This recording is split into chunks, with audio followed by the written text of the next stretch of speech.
요즘 시장을 보시는 견해를 좀 듣고 싶습니다. 네. 말씀 다 하신 대로 이제 하방에 대한 부분은 어느 정도 좀 지지가 되고 있는데요. 마찬가지로 상방도 좀 막혀 있습니다. 3월 이후로 지금 코스피 지수가 2,750선을 뚫은 적이 없다라고 본다면 상방 역시도 사실 좀 경직되어 있다는 점이 좀 안타까운 점이긴 하지만 여기 수급적인 차원에서 보게 된다면 사실은 계속해서 뭐 1월 달 이후로 연초 들어서 계속 외국인들의 매도세가 좀 거세는데 최근 이제 4월 들어서는 매도세가 좀 줄어들었다는 점입니다. 최근 이제 한 달간 외국인들의 매도세를 보게 되면은 코스피에서는 약간 3조 5천 정도를 3조 5천 정도를 약 순매도했는데요. 네네. 최근 뭐 한 불과 한 2주 전만 하더라도 한 4조에서 5조 가까운 금액을 순매도했다는 점을 든다면 반대로 지금은 좀 돌아서는 분위기다라고 좀 볼 수 있겠고 이 돌아서는 분위기에 대한 부분이 다행히도 뭐 2차 전지라든지 반도체 섹터 그리고 뭐 조선주 섹터로의 어떻게 보면은 조금 좀 안정적인 섹터 위주로 좀 들어온다라는 점 단순히 좀 기대감이라든지 뭐 성장주 중심의 시장이라기보다 지금은 실적과 함께 앞으로의 좀 안정적인 구도를 좀 이어나갈 수 있는 분위기가 좀 연출되고 있다는 부분에서는 지금은 그래도 조금은 좀 안정기를 좀 찾았다라고 볼 수 있겠습니다. 에코프로비엠도 좀 오르는 것 같고요. 네. 에코프로비엠이 일단은 대장주니까 먼저 말씀을 드리는데 어떻게 보고 계십니까? 일단 1차 전지 섹터 중에서 지금 그래도 가장 강한 섹터 소재주에 대한 부분을 네. 가져갈 수 있는데 소재주 쪽에서 양극재입니다. 양극재 쪽에서의 시장은 사실은 좀 우려됐던 부분은 이제 우크라이나 사태 이후로 리튬과 니켈 가격 등의 상승, 원자료가 상승, 연초 대비해서 약 60%에서 70% 이상 상승했다고 하는데 그 가격에 대한 부담감이 어떤 비용 증가로 나타날 것이다라는 부분으로 사실 단기적으로 좀 조정이 있었습니다만 이 부분을 전부 다라고 하긴 대부분의 부분을 사실 또 이제 셀업차라든지 그리고 배터리 전기차 섹터 쪽으로 전기차 완성차 쪽으로의 판가의 전가를 통해서 충분히 극복할 수 있다라는 부분에서 양극재 쪽이 가장 강하게 나타나고 있고요. 말씀하신 대장주인 에코프로비엠, LNF 모두 다 계속해서 상승 추세 이어가고 있고 여기에 또 최근에는 코스모 신소재를 좀 볼 수 있는데 코스모 신소재가 다른 양극재 소재 종목보다 좀 강하게 움직이는 건 네. 마찬가지로 말씀드린 양극재 조제에 대한 부분을 이제 증설에 대한 부분으로 거의 캐파를 2배 이상 늘리겠다라는 부분으로 목표가가 이제 많이 상향이 되면서 양극재 시장 쪽이 지금은 가장 좀 호황이다라고 볼 수 있겠는데 이런 부분은 이제 소재단에서 전반적으로 좀 순환매가 일어날 수 있겠다라고 좀 말씀드릴 수 있겠고 여기에 이제 폐배터리 관련해서 말씀하셨는데 제가 지난주에도 말씀드렸듯이 아무래도 이런 원재료에 대한 부담감으로 인해서 폐배터리 시장에 대한 부분도 살짝 또 터치가 될 수 있겠다라는 좀 부분을 이야기할 수 있는데 이 폐배터리 시장은 사실은 아직은 좀 개화기에 불과하기 때문에 시세의 연속성보다는 한 번씩 좀 급등하는 모습이 나타나면서 양쪽을 모두 다 고루 좀 지켜보시면 좋을 거다라고 생각하고 있습니다. 그리고 이제 시장의 이슈가 넷플릭스 아니겠습니까? 넷플릭스가 사상 처음으로 그 가입자가 감소하고 앞으로도 경쟁은 치열해질 거다 이 얘기 나오면서 미국에서는 넷플릭스와 관련된 것들은 다 빠졌거든요. 디즈니도 빠지고 어제 이제 선반영을 국내에서는 조금 한 것 같고 오늘은 그렇게 많이 빠지고 있는 것 같지는 않은데 장기적으로 어떻게 봐야 될지 염정 팀장하고 좀 얘기를 하겠습니다. 당장 이제 스튜디오 드래곤이라든지 우리는 제작사들 입장에서 봐야 되지 않습니까? 어떻게 봐야 되죠? 네, 일단은 넷플릭스 같은 경우에 뭐 어제 나왔었죠. 뉴스가 나왔었고 이미 시장에서는 말씀하신 대로 어제 이제 컨텐츠주 관련주들이 좀 급락을 하면서 현 반영이 됐는데 이 넷플릭스 같은 경우에 지금 가입자가 2억 2천 명 정도 되는데 뭐 1분기에 한 20만 명 정도가 빠졌다. 20만 명 정도 좀 감소했다라고 이야기를 하는데 사실은 전체 비중에 비해서는 그렇게 크진 않습니다. 하지만 왜 이게 영향을 좀 미치느냐? 성장에 대한 둔화세를 볼 수 있겠습니다. 네. 넷플릭스 같은 경우는 코로나19의 수혜로 볼 수 있겠고요. 그로 인해서 한 2년여간 가입자가 급증하면서 사실 그에 대한 부분이 어느 정도는 좀 시장 자체가 좀 어느 정도 성숙기에 도달했다라고 생각을 하고 있고 여기에 다른 OTT 업체들까지 가세를 하면서 이제는 조금씩은 좀 나눠 먹는 시장이 되고 있고 어느 정도는 지금 가입자 수가 전체 가입자 수는 좀 한계에 다다랐다라고 볼 수 있겠습니다. 그를 통해서 이제 컨텐츠 국내에서는 넷플릭스라든지 디즈니 플러스와 협업이 되어 있는 이 컨텐츠 업체들에 대한 부분에 대한 앞으로의 좀 이제 뭐 투자라든지 앞으로 수익성에 대한 부분은 조금은 좀 그렇게 좀 지금의 기대감에 사실은 지금이라기보다 작년 한 3분기 정도가 됐거든요. 3분기, 4분기 정도의 기대감이었는데 그때 당시에 뭐 오징어 게임이라든지 이제 대작들이 나오면서 네. 관련된 컨텐츠 업체들이 좀 급등을 했던 부분이 대부분 다 기대감이 다 빠지고 이 넷플릭스에 대한 어떤 영향으로 인해서 지금은 좀 정책이 좀 가지 않을까. 컨텐츠 업체 같은 경우는 전체적인 섹터가 같이 움직인다기보다 개별 종목들의 뭐 신작이라든지 기대 모멘텀이 있을 때마다 한 번씩 변동성을 크게 키우는 종목이기 때문에 지금 전체 전체 섹터 자체는 좀 다소 정체다. 하지만 개별 종목으로 봤을 때는 새로운 라인업에 대한 부분을 좀 확인하시면서 네. 접근하시면 좋겠다. 지금은 관망이다라고 말씀드리겠습니다. 클래시스나 루트로닉 등 미용 의료기기 관련 주들은 가파른 우상향 곡선을 그렸고 지금도 상승을 이어가고 있지만 이 보톡스 쪽은 오히려 좀 횡보하는 모습을 연출하고 있는데요.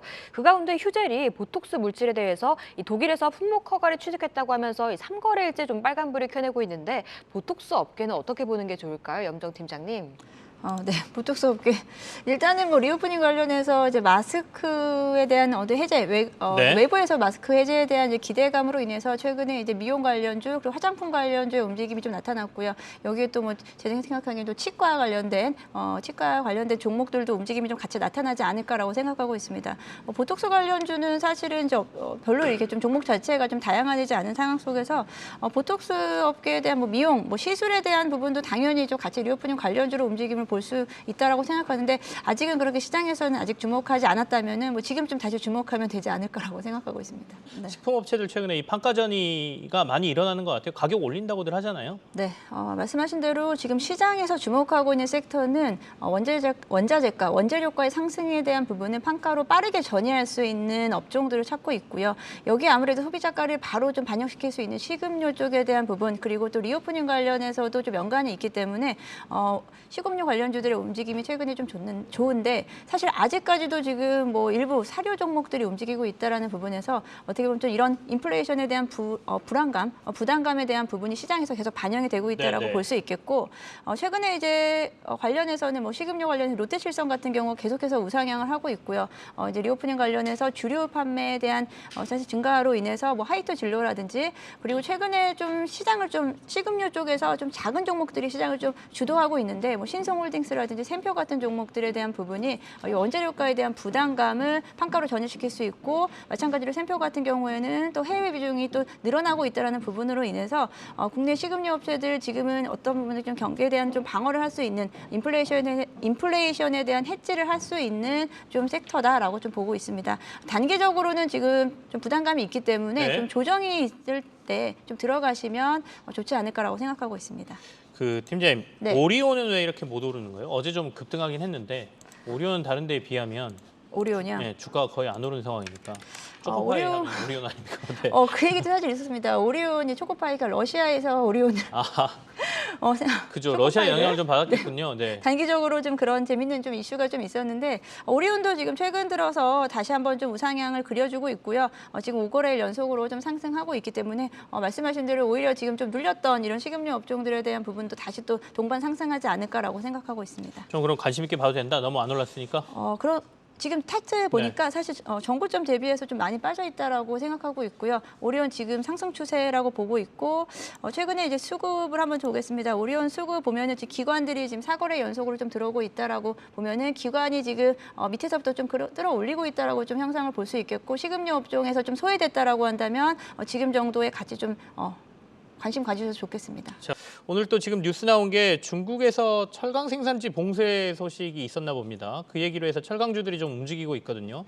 염정 팀장하고 그 얘기 좀 하겠습니다.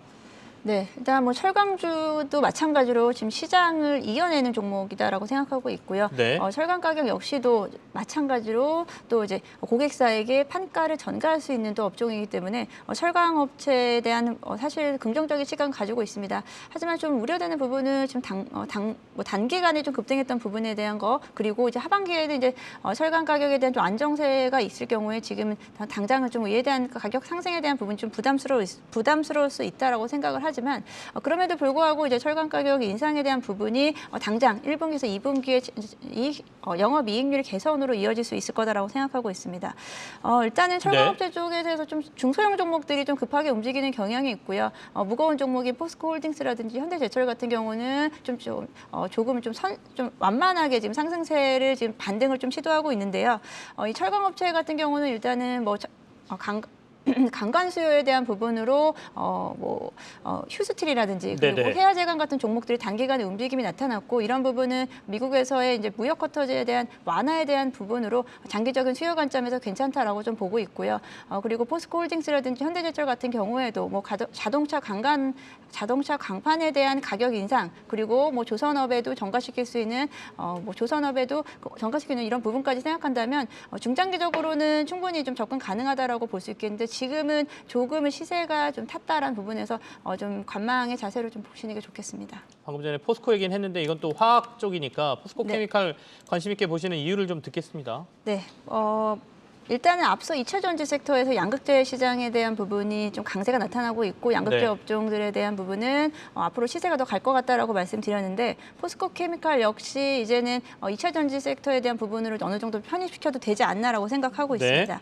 최근에 이제 포스코 케미칼 1분기 실적을 보게 되면은 기존의 2019년 대비해서 한 2년 전 대비해서 에너지 부분, 즉 2차 전지에 대한 매출액 부분이 14%에서 40% 정도까지 비중이 확대되면서 2차 전지 소재에 대한 매출 비중이 확실히 좀 늘어났다라고 볼 수 있겠고요. 네. 2차 전지 소재 부분에 대한 양극재, 음극재를 모두 다 생산할 수 있는 기업이다라고 말씀드릴 수 있겠습니다. 최근에는 뭐 국내뿐 아니고 이제 캐나다, 북미 지역까지 공약을 통해서 최대 증설 한 2조 정도의 증설에 대한 부분을 투자를 하고 있고요. 이에 대한 부분은 분명히 수주에 대한 확대로 이어질 것이다라고 생각하고 있습니다.